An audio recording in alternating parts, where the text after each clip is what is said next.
let's talk about a difficult part of history: colonization and what happened to the Taino people. This story is one of both beauty and tragedy, a tale of a vibrant culture that was nearly wiped out.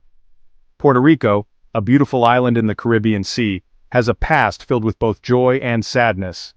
Its lush landscapes and serene beaches hide a history that is both rich and deeply troubled. When Christopher Columbus arrived in 1493, everything changed. His arrival marked the beginning of a new era, one that would bring profound and often devastating changes to the island and its people. This began a time when Spain took control, and life for the native Taino people would never be the same. The Spanish colonizers imposed their rule, altering the social and cultural fabric of the island. The Taino had lived on the island for centuries, but the Spanish saw them as workers, not as equals. The Taino society, which had thrived for generations, was suddenly under threat. The Spanish wanted gold and power, so they forced the Taino to work in mines and on farms, taking away their freedom and treating them very poorly. The harsh labor conditions and brutal treatment led to immense suffering. The Taino way of life, which was peaceful and connected to nature, was destroyed. Their traditions, their connection to the land, and their way of living were all disrupted. But the worst was yet to come. The arrival of the Spanish brought more than just conquest and forced labor. The Spanish brought with them something that would kill many Taino diseases. These diseases spread rapidly and with devastating effect. Sicknesses like smallpox, measles, and influenza were new to the Taino, and their bodies couldn't fight them off. Many Taino died. The impact of these diseases was catastrophic. Their once large population became much smaller because of these diseases. Entire communities were wiped out, leaving behind empty villages and a legacy of loss. The sad story of the Taino reminds us how much harm colonization caused to native people all over the world. It is a stark reminder of the destructive power of colonization and the resilience of those who suffered. As the Taino population decreased, the Spanish needed more workers, especially for their sugar plantations. The demand for labor led to further exploitation and suffering. They looked across the Atlantic Ocean to Africa, and that's where a new chapter of sadness began. The transatlantic slave trade brought millions of Africans to the Americas, adding another layer of tragedy to the history of colonization. Sugar, the sweet thing that everyone in Europe wanted, would become a symbol of slavery in Puerto Rico. The Spanish wanted to grow lots of sugar on the island, but they didn't have enough workers after so many Taino died. So they did something terrible. They took people from Africa and made them slaves. This was called the transatlantic slave trade, and it was a horrible time in history. Millions of Africans were taken from their homes, put in chains, and shipped across the ocean. These men, women, and children were treated like objects, bought and sold like things in a store.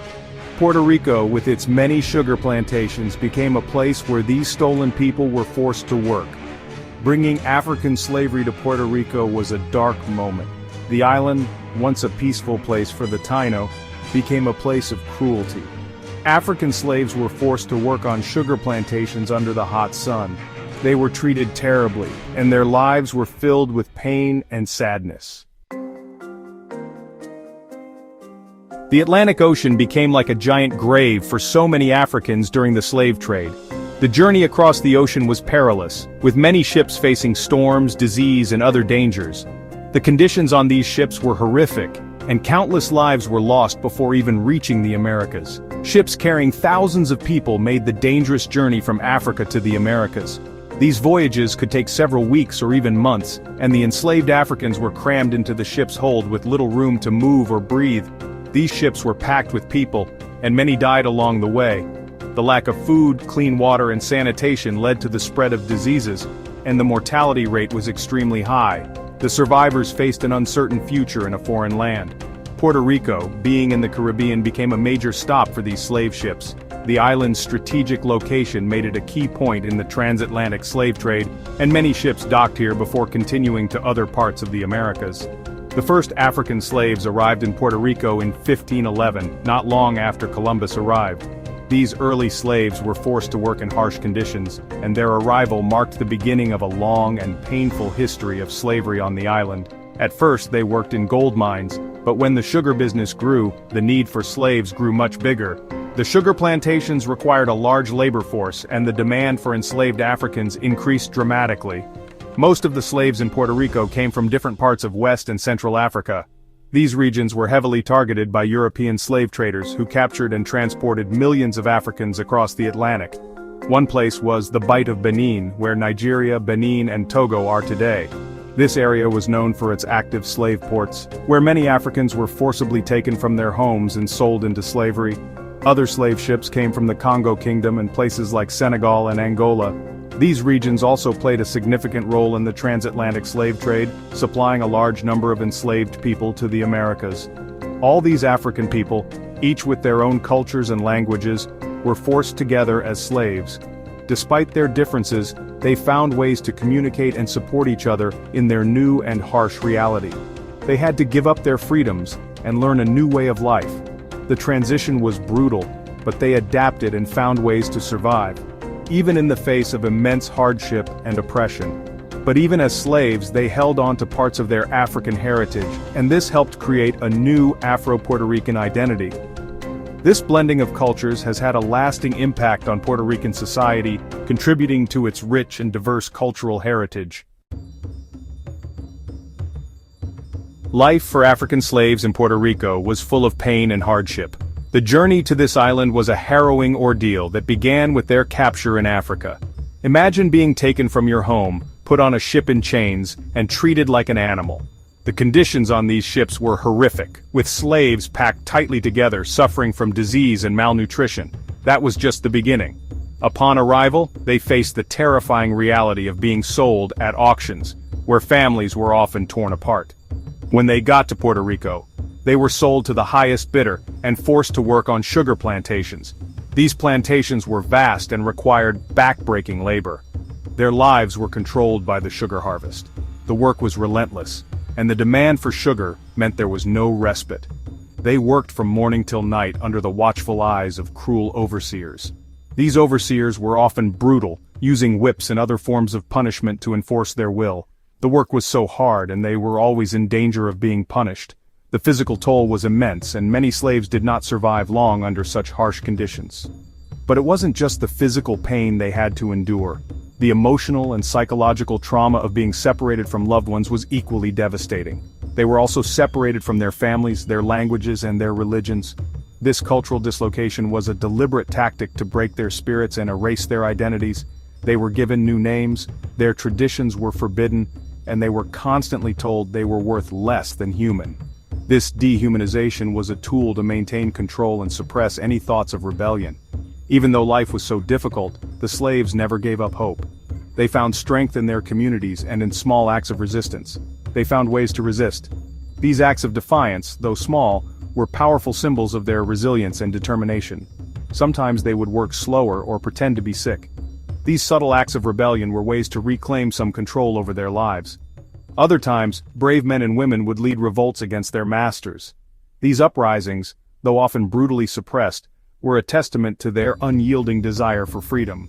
They wanted freedom, and they were willing to fight for it. The legacy of their struggle is a powerful reminder of the human spirit's capacity for resilience and resistance. As time went on, more and more people around the world began to see how wrong slavery was. This movement to end slavery was called Abolition. In Puerto Rico, brave people started speaking out against slavery too. One important person was José Julián Acosta. He was a writer and activist who believed that everyone was equal and that slavery was a terrible thing. He spoke out against slavery and wanted it to end. Another important person was Ramón Emeterio Betances. He was a doctor and writer who also fought for freedom. He was forced to leave Puerto Rico because of his beliefs, but he never stopped fighting for the end of slavery. He believed that Puerto Rico could only be truly free when everyone was free. It wasn't just famous people who fought against slavery. Many regular people, both black and white, risked their lives to help slaves escape. They hid runaway slaves, helped them get to safety, and spoke out against slavery, even though it was dangerous. Finally, in 1873, slavery was abolished in Puerto Rico. This was a big victory, but it didn't mean that everything was suddenly equal. Life was still difficult for the people who were once slaves. They were free, but they often didn't have jobs, homes, or enough food. It took a long time for things to get better, and even today, we still see the effects of slavery in our society. But even though it wasn't perfect, the end of slavery was a step in the right direction. It meant that people were starting to understand that everyone deserves to be free. Today, Puerto Rico is a mix of different cultures, and you can see this everywhere. The music, the dancing, the food, even the way people speak. It all comes from a blend of Taino and African traditions. Even though these cultures were treated badly in the past, their strength and creativity live on in modern Puerto Rican culture. It's really important that we learn about the history of slavery in Puerto Rico. If we understand our past, we can better understand why things are the way they are today. We can also learn to appreciate the strength and courage of the people who survived slavery. Their stories are part of our history, and we should never forget them. Today, let's take a moment to remember the people who suffered as slaves. They were taken from their homes, treated terribly, and denied basic human rights. But even in the face of such hardship, they never lost hope. They resisted, they fought back, and they dreamed of a better future. We must never forget their sacrifices. We must honor their memory by fighting for justice and equality for all people.